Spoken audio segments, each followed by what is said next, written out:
सूर्यशौर्यमथेन्दुरुच्च पदवीं सन्मङ्गलं मङ्गलं सद्बुद्धिश्च बुधो गुरुश्च गुरुतां शुक्रं सुखं शंशनी राहुर्बाहुबलं करोतु सततं केतुं कुलस्योन्नतिं नित्यं प्रीतिकरा भवतु मे सर्वानुकूलग्रहा। जय हो। नमस्कार। सिटी चैनल के सभी दर्शकों का स्वागत है। आप देख रहे हैं आपका अपना मनपसंद साप्ताहिक कार्यक्रम भविष्य दर्पण। मैं हूं पंडित सुदर्शन शर्मा। दीपावली का पर्व बड़ी ही धूमधाम से हमने मनाया। उत्सव धर्मिता ये भारतीयों की रगों में डीएनए की तरह है और इसीलिए भले ही हमारी आर्थिक स्थिति अलग हो, सामाजिक स्थिति अलग हो, लेकिन जब त्यौहार मनाने की बारी आती है तब हर कोई अपने स्तर पर उसे मनाता है और उस जोश और उल्लास में कोई कमी नहीं होती। आइए शुरुआत करते हैं कार्यक्रम की। आज हम आपको वास्तु टिप्स में बताएंगे कि सिरहाने पर कौन सी वस्तु नहीं रखनी चाहिए। साथ ही साथ ज्योतिष ज्ञान में आज से श्रृंखला शुरू कर रहे हैं नवरत्न परिचय। इसमें मेष राशि के साथ नवरत्नों की चर्चा आज हम करेंगे। साथ ही सभी 12 राशियों का हाल भी जानेंगे। पर सबसे पहले देखते हैं इस सप्ताह के व्रत और पर्व।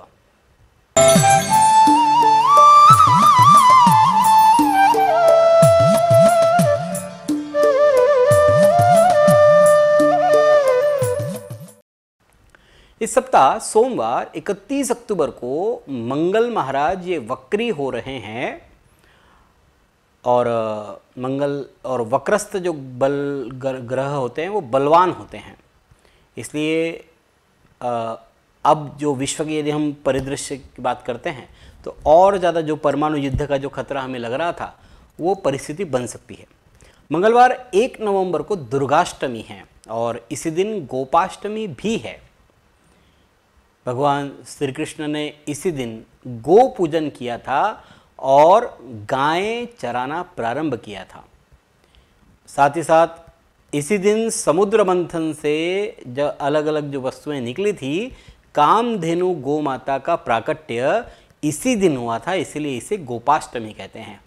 इस दिन गौ का पूजन करना चाहिए और वैसे भी गौ का संवर्धन ये समृद्ध भारत की पहचान हो सकती है।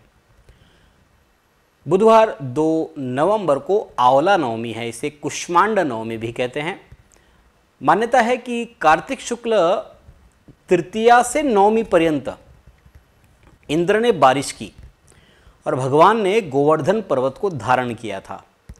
नवमी तिथि के दिन इंद्र आए और भगवान से क्षमा याचना करने लगे, स्तुति की और चले गए। एक और कथा के अनुसार इसी दिन भगवान वृंदावन को छोड़ करके मथुरा इसी दिन गए थे, इसलिए भी गोपाष्टमी मनाई जाए, कुष्मांड नवमी मनाई जाती है। साथ ही साथ इस दिन आंवले खाने का और दान करने का बड़ा महत्व होता है। साथ ही इस दिन से जो हमारे यहाँ 4 युगों की जो बात की जाती है उसमें सतयुग का प्रारंभ इसी कार्तिक शुक्ल नवमी तिथि से ही माना जाता है, इसलिए इसे युगादि तिथि कहते हैं। शुक्रवार 4 नवंबर को देव प्रबोधनी एकादशी है। हमारे यहाँ आषाढ़ शुक्ल एकादशी से वो देव शयनी एकादशी होती है और कार्तिक शुक्ल एकादशी ये देव प्रबोधनी। मान्यता है कि 4 महीने भगवान जो है शंखासुर दैत्य का जब संहार किया तब शयन करने के लिए क्षीर सागर में इसी दिन चले गए और कार्तिक शुक्ल एकादशी के दिन ये सो करके उठते हैं, इसलिए देव प्रबोधनी एकादशी कहते हैं। और इसी दिन से सारे शुभ काम हैं, विवाह वास्तु आदि ये प्रारंभ होते हैं और इसी दिन से तुलसी विवाह का भी प्रारंभ होता है। साथ ही इस दिन से भीष्म पंचक भी प्रारंभ होता है, जो पूर्णिमा तक यानी कि 8 नवंबर तक चलेगा। कार्तिक शुक्ल एकादशी से पूर्णिमा तक भीष्म पंचक व्रत होता है। मान्यता है कि जब महाभारत युद्ध हो गया तब उसके बाद भीष्म पितामह बाणों की शैया पर जब थे तब अर्जुन ने उनसे अपने बाण से गंगा जी प्रकट की थी। उस समय भीष्म पितामह ने युधिष्ठिर आदि पांडवों को अलग अलग प्रकार के उपदेश दिए, राजधर्म का, मोक्ष धर्म का, नारी धर्म का। 5 दिनों तक ये उपदेश दिए श्री कृष्ण के कहने पर, और इससे प्रसन्न होकर भगवान श्री कृष्ण ने वर दिया कि ये 5 दिन तुम्हारे ही नाम से जाने जाएंगे, और इसीलिए इन 5 दिनों को भीष्म पंचक कहते हैं। शनिवार 5 नवंबर को प्रदोष व्रत है। जिस प्रकार से सोम प्रदोष का महत्व है उसी प्रकार से शनि प्रदोष का भी महत्व होता है। ये थे इस सप्ताह के व्रत और पर्व। अब देखते हैं मेष, वृषभ, मिथुन और कर्क राशि वालों के लिए कैसा रहेगा आने वाला सप्ताह 31 अक्टूबर से 5 नवंबर 2022 तक। सर्वप्रथम देखते हैं कालपुरुष की पहली राशि मेष।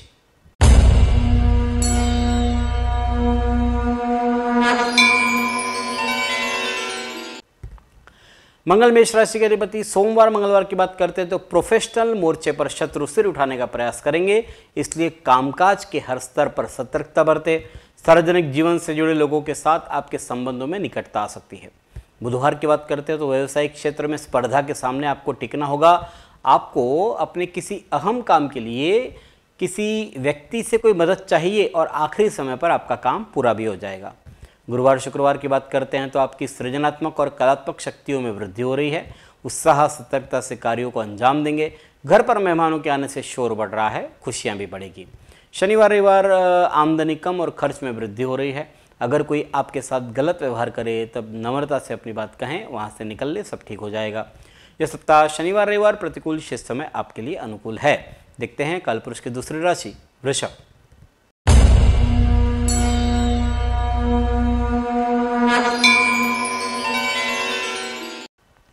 शुक्र वृषभ राशि के अधिपति। सोमवार मंगलवार धार्मिक विषयों पर आपका मन तल्लीन रहेगा।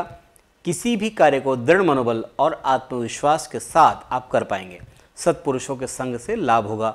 बुधवार की बात करते हैं तो नौकरी व्यवसाय में परिवर्तन के चलते घर से दूर रहना पड़ सकता है।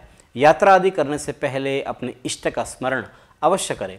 सुखपूर्वक आनंद से व्यतीत होगा समय आपके लिए। गुरुवार शुक्रवार की बात करते हैं तो कार्यक्षेत्र में वर्चस्व जमा पाएंगे, प्रभाव जमा सकेंगे। उच्च पदाधिकारियों के द्वारा काम की कदर हो रही है। पिता के साथ आत्मीयता बढ़ेगी। शनिवार रविवार दूर से आए कोई शुभ समाचार जीवन में उल्लास लाएगा। आपको नया उद्यम, नया कार्य करने के लिए प्रेरित करेगा। मन में बनाई हुई योजनाएं साकार होगी। यह सप्ताह आमतौर पर आपके लिए अनुकूल है। देखते हैं कालपुरुष की तीसरी राशि मिथुन।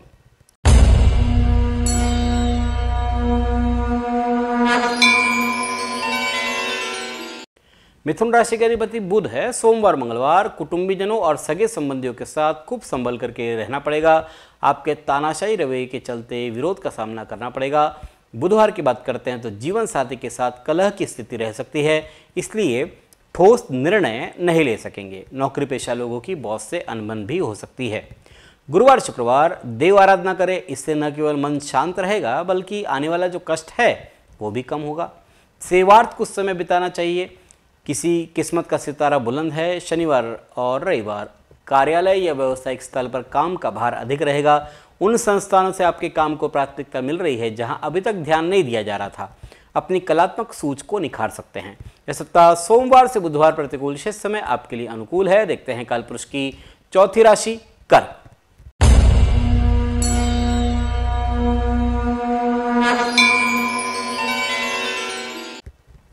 कर्क राशि का अधिपति चंद्रमा है। सोमवार मंगलवार गृहस्थ जीवन में मधुरता छाई रहेगी।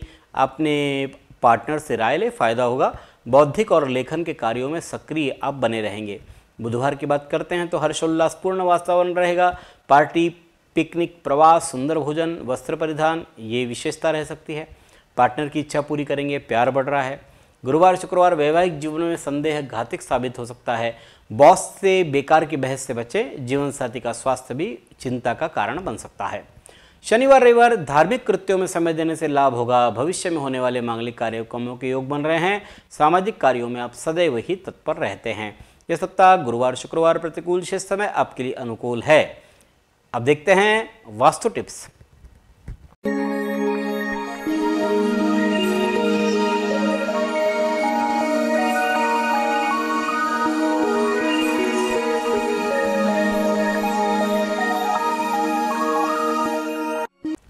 पिछली बार हम बात कर रहे थे कि झाड़ू के क्या नियम हैं। आज हम आपको बतलाएंगे कि सिरहाने कौन सी वस्तु नहीं रखनी चाहिए सोते समय। भगवान ने दिन और रात का एक संतुलन बनाया है। गीता में भी कहा है कि युक्ताहार विहार से युक्त चेष्टस्य कर्मसु। व्यक्ति जो संतुलन बना हुआ है प्रकृति का, उसके हिसाब से यथा योग्य आहार करने वाले का, यथा योग्य विहार करने वाले का में योग सिद्ध होता है। इसलिए हर एक चीज का एक समय होता है। उसी प्रकार जितना जागना जरूरी है उतना नींद भी आवश्यक है। कितनी होनी चाहिए इस विषय में मतभेद हो सकते हैं, लेकिन नींद होनी चाहिए ये बात सही है। नींद पूरी नहीं होने पर कई प्रकार के रोग और समस्याएं उत्पन्न होती है। नींद ना आना एक आम समस्या है। इसके कई कारण हो सकते हैं, जैसे गलत दिशा में यदि सो रहे हैं, दक्षिण दिशा में सो रहे हैं तब नींद नहीं आती, या गलत तरीके से सो रहे हैं तो भी नींद नहीं आती। और उनमें से ही एक कारण है कि सिरहाने पर या अपने सिर के पास में कोई वस्तु रखनी नहीं चाहिए, और अगर वो रखी हुई है तो उस कारण से भी कई बार नींद नहीं आती। तो आज हम आपको बतलाएंगे कि कौन सी वस्तु सिरहाने नहीं रखनी चाहिए। उसकी कैटेगरी है, सबसे पहले कैटेगरी है इलेक्ट्रॉनिक उपकरण। जी बिल्कुल सही पहचाना आपने। इलेक्ट्रॉनिक उपकरण में पहला नाम है मोबाइल का। हमसे शायद सभी जो लोग हैं वो सिरहाने मोबाइल रखते हैं, लैपटॉप, हेडफोन या अन्य जो इलेक्ट्रॉनिक उपकरण हैं वो रख कर के सोते हैं। लेकिन यकीन मानिए ऐसा नहीं करना चाहिए, क्योंकि अगर आप अपने सिरहाने इन वस्तुओं को में से किसी एक वस्तु को भी रखते हैं तो इन वस्तुओं पर राहु का प्रभाव होता है, और यदि उसकी चार्जिंग हो तब तो कहना ही क्या है। सबसे बुरी चीज़ है कि आपने सिरहाने इन सब चीज़ों को रखा है और चार्जिंग पे रखा है। इलेक्ट्रिक यानी वहाँ पर मंगल का प्रभाव हो जाता है अगर चार्जिंग शुरू है तो। राहु इन वस्तुओं में है तो और भी ज़्यादा बुरा। हमारे स्वास्थ्य और नींद के लिए ये बड़ा घातक है। वैसे अगर कायदे की बात करते हैं तो बेडरूम में ही ये उपकरण नहीं होनी चाहिए, लेकिन आज ये सब संभव नहीं है। लेकिन फिर भी कम से कम हम इतना तो कर सकते हैं कि सिरहाने न रखें। 5-7 फुट की दूरी पर यदि आप इन वस्तुओं को रखते हैं, सिरहाने के पास न रखें, और चार्जिंग तो बिल्कुल ही न रखें। दूसरा, सिरहाने क्या नहीं रखना चाहिए? तेल, दवाई आदि। सोते समय सिरहाने पर तेल बिल्कुल नहीं रखना चाहिए, क्योंकि तेल में शनि का वास है और उससे भी परेशानी। अगर आप सिरहाने तेल रखते हैं तो परेशानी हमसे चिपक जाती है। दवाई भी नहीं रखनी चाहिए। हाँ, अगर डॉक्टर ने रखने के लिए कहा है तो आप रखिए, अन्यथा दवाई न रखें। जूते चप्पल, वैसे जूते चप्पल तो कोई सिरहाने रखता नहीं है। प्राचीन परंपरा के अनुसार बेडरूम तो क्या, घर में भी जूते चप्पल नहीं लाते थे। लेकिन समय परिवर्तन है, आज घर में सभी जगहों पर जूते चप्पल ने अपनी पैठ जमा ली है, अपनी पहुंच बना ली है। बेडरूम में भी जूते चप्पल न लाएं तो अच्छा, और सिरहाने तो हरगिज ही न रखें। ये निगेटिविटी को बढ़ाने वाले होते हैं। और एक वस्तु है पर्स। अब शायद आश्चर्य हो किसी को कि पर्स क्यों नहीं रखने चाहिए सिरहाने। तो शास्त्रों में पर्स को भी, या जो इस प्रकार की जो चीज़ें हैं जिसमें आप पैसा रखते हैं, उसे सिरहाने रखने के लिए वर्जित बतलाया है। घर में सोते समय सिरहाने पर्स भी नहीं रखना चाहिए घर में। इससे लक्ष्मी जी का अपमान होता है, साथ ही धन संबंधी परेशानी भी आती है। हाँ, अगर आप कहीं बाहर है, बाहर गांव है या फिर ट्रैवलिंग में है, तब तो बिल्कुल पर्स को अपने से दूर रखना ही नहीं है, पास में ही रखना है। लेकिन बात यह है कि पर्स की जो पवित्रता है, जो धन की पवित्रता है, उसका पूरा ध्यान रखिए और उस हिसाब से उस जगह पर आप पर्स रख सकते हैं। एक और जगह है, एक और चीज़ के लिए मना किया है, आईना या दर्पण। बेडरूम में आईना या दर्पण ऐसी जगह हो कि सोते समय आपके शरीर का कोई भी भाग दर्पण में, उस मिरर में, उस कांच में दिखाई न दे। इससे निगेटिविटी बढ़ती है और साथ ही साथ उस अंग पर जो आपका जो परछाई उस मिरर में दिखाई दे रही है, उस अंग में आपको दर्द होना शुरू हो जाता है। ये प्रैक्टिकल अनुभव है। पानी का घड़ा, सोते समय सिरहाने पानी का घड़ा भी नहीं रखना चाहिए। ये हम रखते हैं, आम बात है, लेकिन कितना रखें? एक बॉटल ठीक है, एक ग्लास ठीक है, लेकिन पूरा घड़ा ये नहीं रखना चाहिए। बहुत ज़्यादा पानी यानी कि पानी का मटका, घड़ा या बहुत बड़ी केन, ये रखना गलत है। एक लोटा या एक बोतल आदि आप रख सकते हैं।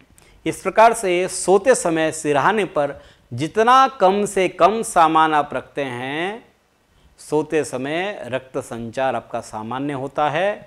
इससे नींद बड़ी आती है, क्योंकि हर वस्तु का एक ओरा होता है और उस ओरा, क्योंकि जब आप सोते हैं तब सोते समय आपका जो सबकॉन्शियस माइंड है वो वर्क करना शुरू कर देता है। आपका जो ब्लड सर्कुलेशन है वो बहुत तेज़ी से चलता है और इसलिए अन्य जो वस्तुएं हैं उनका प्रभाव सोते समय आप पर अधिक पड़ता है।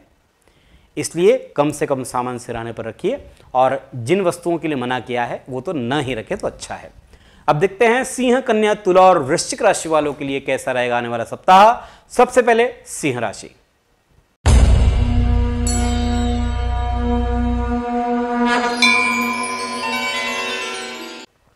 सिंह राशि के स्वामी सूर्य है। सोमवार मंगलवार की बात करते तो विरोधी आपके सामने चारों खाने चित नजर आएंगे। मानहानि, धनहानि की संभावना है। छोटी मोटी बीमारियों को छोड़ दे तो आमतौर पर स्वास्थ्य बढ़िया रहेगा। बुधवार की बात करते हैं तो प्रवास के आयोजन की संभावना है। विरोधियों की चाल निष्फल हो जाएगी। मौसम आपके स्वास्थ्य के लिए ठीक नहीं है। गुरुवार शुक्रवार आजीविका के क्षेत्र में चल रहे कार्यरत व्यक्तियों को अपने सहयोगियों के साथ तालमेल बनाने की जरूरत है। उत्तम वैवाहिक सुख प्राप्त हो रहा है। नई जिम्मेदारियां भी मिल सकती है। शनिवार रविवार ताजगी स्फूर्ति से के अभाव में अस्वस्थता का अनुभव आप करेंगे। किसी भी कार्य में भाग्य सहयोग नहीं कर रहा है, ऐसा अनुभव आपको होगा। तेजी से बदलते विचारों के कारण से अनिर्णय की स्थिति रह सकती है। यह सप्ताह शनिवार रविवार प्रतिकूल, शेष समय आपके लिए अनुकूल है। देखते हैं कालपुरुष की छठी राशि कन्या।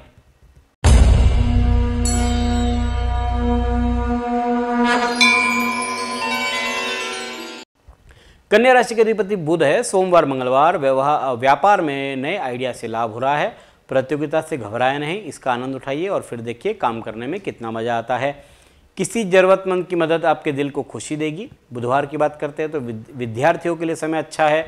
किस्मत की गाड़ी रुक रुक कर क्यों न सही आगे बढ़ रही है। जल्दबाजी में कोई निर्णय न करें। गुरुवार शुक्रवार आपकी मेहनत की सराहना हो रही है, लेकिन साथ ही शत्रुओं का आपके प्रति वैमनस्य भी बढ़ेगा। कोर्ट कचहरी के मामलों में संभल करके काम करें, सेहत ठीक ठाक रहेगी। शनिवार रविवार की बात करते हैं तो कोई नया सौदा करते समय कागजातों की अच्छी तरह से जांच पड़ताल कर ले। दाम्पत्य जीवन में सुख संतोष की भावना का अनुभव करेंगे।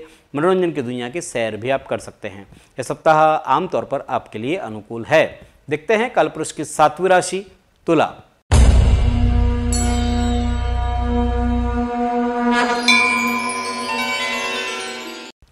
तुला राशि के अधिपति शुक्र है। सोमवार मंगलवार की बात करते हैं तो स्वभाव में भावुकता अधिक होने से मानसिक बेचैनी रहेगी। पारिवारिक सदस्यों के साथ मतभेद हो सकते हैं। नई कार्य की शुरुआत स्थगित रखें तो अच्छा है। बुधवार की बात करते हैं तो परिवार और कार्य क्षेत्र में समझौतापूर्ण व्यवहार संघर्ष टालेगा। घर पर बनी अशांति आपको चिंता के 2-4 पल दे सकती है। सेहत संबंधी परेशानी भी हो सकती है। गुरुवार शुक्रवार विचारों में खोए रहेंगे, इसलिए कोई निश्चित निर्णय नहीं ले पाएंगे। कम मेहनत में अधिक लाभ पाने की कोशिश करें। वसूली या व्यापार के काम से बाहर जाना पड़ सकता है। शनिवार रविवार शत्रु प्रयास तो करेंगे लेकिन आपका अहित नहीं कर पाएंगे। मौसमी बीमारियों से बचकर रहे, चिकित्सक के पास जाना आपके लिए बेहतर रहेगा। यह सप्ताह सोमवार से बुधवार प्रतिकूल, शेष समय आपके लिए अनुकूल है। देखते हैं कालपुरुष की 8वीं राशि वृश्चिक।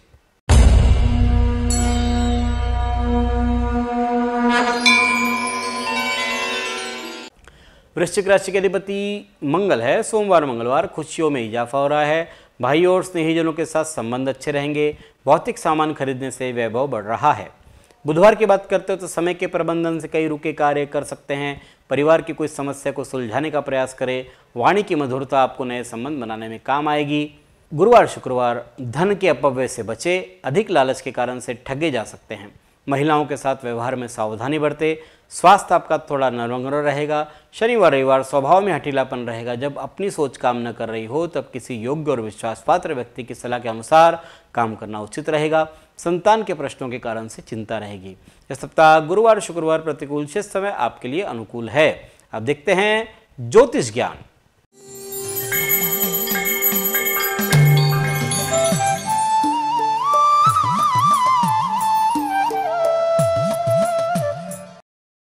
हमारी श्रृंखला हमने पूरी की धन और राशि।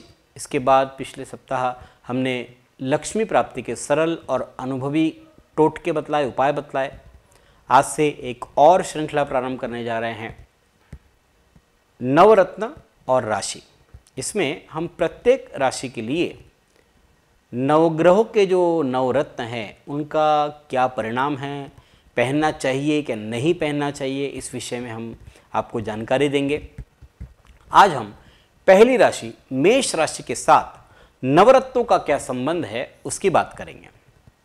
मेष राशि कालपुरुष की पहली राशि है। राशि स्वामी मंगल है।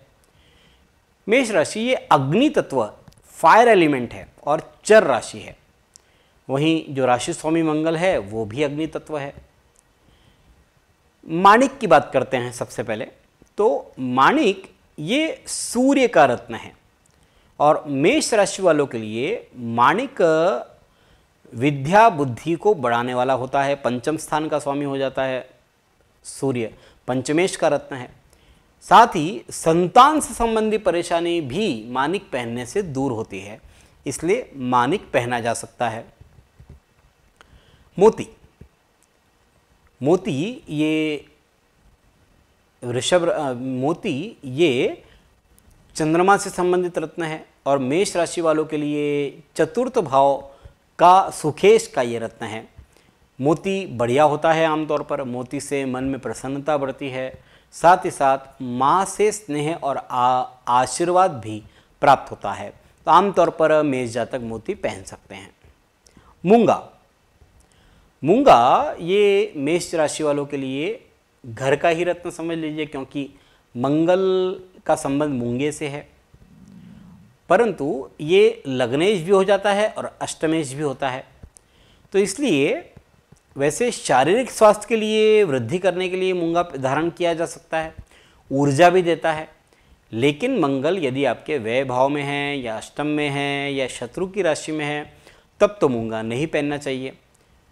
साथ ही साथ जिनको हाई बीपी की शिकायत है, उच्च रक्तचाप है, उन लोगों ने भी मूंगा पहनने से परहेज करना चाहिए। पन्ना, पन्ना ये बुध का रत्न है। आमतौर पर मंगल और बुध ये शत्रु है। और अगर बात करते हैं मेष जातकों की तो ये तृतीय और षष्ठम स्थान का रत्न है। इसलिए आमतौर पर मेष जातकों ने मूंगा नहीं पहनना चाहिए। मूंगा पहनने से रोग बढ़ सकता है। हाँ, लेकिन अगर कुंडली में बुध की स्थिति अच्छी है या फिर लग्न कुछ अलग हो जिसमें बुध को पावर देने की आवश्यकता हो तब तो पन्ना पहना जा सकता है। पुखराज, पुखराज ये गुरु का रत्न है और मेष राशि वालों के लिए तो गुरु भाग्येश है, भाग्य रत्न है, भाग्य रत्न है और द्वादश भाव का रत्न है और राशि स्वामी में मित्रता भी है। इसलिए पुखराज धारण करने से मेष जातकों के लिए उन्नति होती है। लेकिन इतना ही ध्यान रखें कि यदि द्वादश भाव में बृहस्पति हो तब पुखराज न पहने। हीरा, मेष जातकों के लिए हीरा पहनना ये मिक्स रिजल्ट देते हैं। क्योंकि सप्तम भाव और धन भाव इन दोनों का अधिपति जो है शुक्र है, जो हीरे का कारक माना जाता है। साथ ही साथ मंगल और शुक्र दोनों जो है इनमें उदासीनता है, न तो मित्रता है न शत्रुता है, क्योंकि दोनों के तत्व भी अलग अलग है। मेष जातकों के लिए मिश्रित परिणाम मिलता है। धन वृद्धि तो होती है, लेकिन साथ ही साथ विलासता भी बढ़ती है, आलस भी बढ़ता है। इसलिए शुक्र की स्थिति देख करके मूंगा हीरा पहना जा सकता है। नीलम, नीलम तो बिल्कुल मेष राशि वालों के लिए वर्जित है। भले ही वो दशम और एकादश स्थान का स्वामी हो, लेकिन फिर भी शनि और मंगल ये बिल्कुल एक दूसरे के कट्टर शत्रु है, इसलिए आमतौर पर नीलम नहीं पहनते मेष जातक। लेकिन शनि और मंगल की कुंडली में स्थिति के आधार पर नीलम कुछ समय के लिए धारण किया जा सकता है, जब दशम और एकादश भाव को आपको बढ़ाना हो तब। गोमेद, मेष जातकों ने गोमेद भी नहीं पहनना चाहिए। गोमेद ये राहु का रत्न है।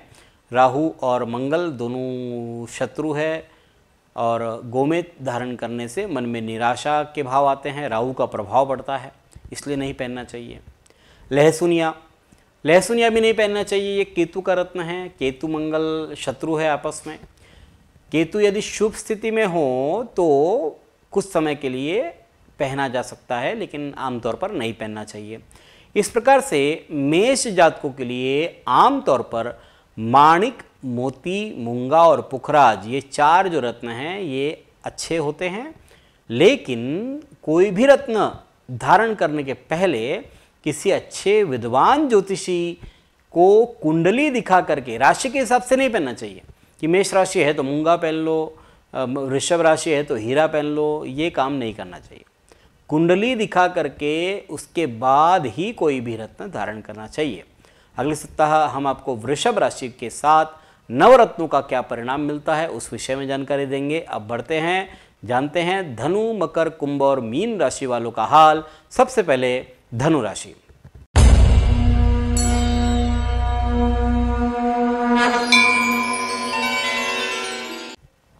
धनु राशि के अधिपति गुरु, सोमवार मंगलवार धन लाभ हो रहा है, साथ ही खर्च बढ़ रहा है। पुराने दोस्तों से मुलाकात आपके जीवन में नए रंग लेकर आएगी। बुधवार की बात करते हैं तो जिद्दी व्यवहार छोड़े, समाधानकारी व्यवहार अपनाएं। परिवारजनों के साथ संवाद बढ़ रहा है। मधुर वाणी और भाषा से किसी को भी मना सकते हैं। गुरुवार शुक्रवार दूसरे आपके क्रोध को आपके खिलाफ हथियार के तौर पर इस्तेमाल करेंगे। किसी खास काम के लिए भीड़ से आगे आना होगा, अपनी बात खुल करके रखनी होगी।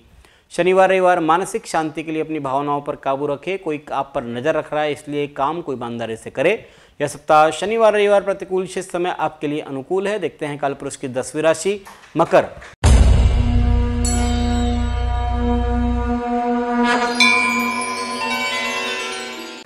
शनि मकर राशि के अधिपति सोमवार मंगलवार दैनिक कार्यों के अतिरिक्त नया कार्य हाथ में लेना उचित नहीं है। धैर्य बनाए रखेंगे तो स्थिति को हैंडल करना आसान हो जाएगा। शांति और सुकून आपकी प्राथमिकता होनी चाहिए। बुधवार की बात करते हैं तो जीवन में नया करने की प्रेरणा मिल रही है। वर्तमान समय में आपके विचारों और कार्य पद्धति में कोई परिवर्तन देखने को मिलेगा और इस परिवर्तन से आपको लाभ हो रहा है। गुरुवार शुक्रवार आपके मन में परिवर्तन शीघ्र आ रहे हैं। आपका मन कुछ दुविधा में रहेगा। आर्थिक पक्ष में ही सामान्य रहेगा। भौतिक साधनों में धन खर्च होने की उम्मीद है।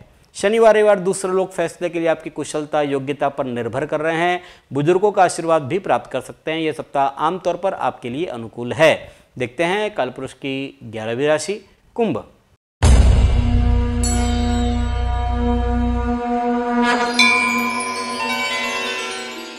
शनि कुंभ राशि के अधिपति सोमवार मंगलवार लाभ प्राप्त करने का लालच अधिक रहेगा। ध्यान रहे औरों को बहस करता देख करके आप भी शुरू ना हो जाएं। स्त्रियों को सौंदर्य प्रसाधन वस्त्र आभूषणों की खरीदारी पर खर्च करना पड़ सकता है। बुधवार की बात करते तो विरोधी आपके गैर जिम्मेदाराना रवैये से लाभ उठा सकते हैं।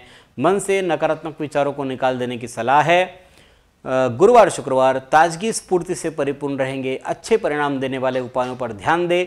निर्धारित कार्यों में सफलता मिलेगी। मन और संयम को मूल मंत्र बनाएं। शनिवार रविवार आपको मानसिक और शारीरिक रूप से स्फूर्ति और आनंद का अनुभव आप करेंगे। परिवारजन और मित्रों की घनिष्ठता बढ़ रही है। यह सप्ताह सोमवार से बुधवार प्रतिकूल, शेष समय आपके लिए अनुकूल है। देखते हैं कालपुरुष की 12वीं राशि मीन।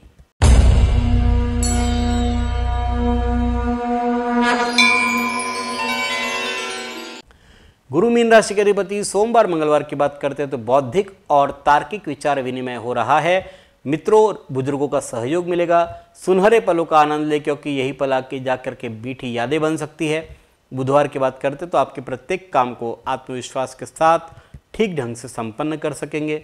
अपनों से अनपेक्षित मुलाकात के प्रबल संकेत बन रहे हैं। गुरुवार शुक्रवार विरोधी आपके गैर जिम्मेदाराना रवैये से लाभ उठा सकते हैं। मन से नकारात्मक विचारों को निकाल देने की सलाह है। अधिक खर्च होने से हाथ तंग रहेगा। वर्तमान समय में आपके विचारों और कार्य पद्धति में कोई परिवर्तन देखने को मिलेगा और इस परिवर्तन से लाभ होगा। यह सप्ताह गुरुवार शुक्रवार प्रतिकूल, शेष समय आपके लिए अनुकूल है। यह है 12 राशियों का फलादेश 31 अक्टूबर से 5 नवंबर 2022 तक। अगले सप्ताह इसी समय इसी कार्यक्रम में पुनः आपसे भेंट करेंगे। ईश्वर आप सभी को स्वस्थ और सुखी रखे। धन्यवाद। जय श्री राम।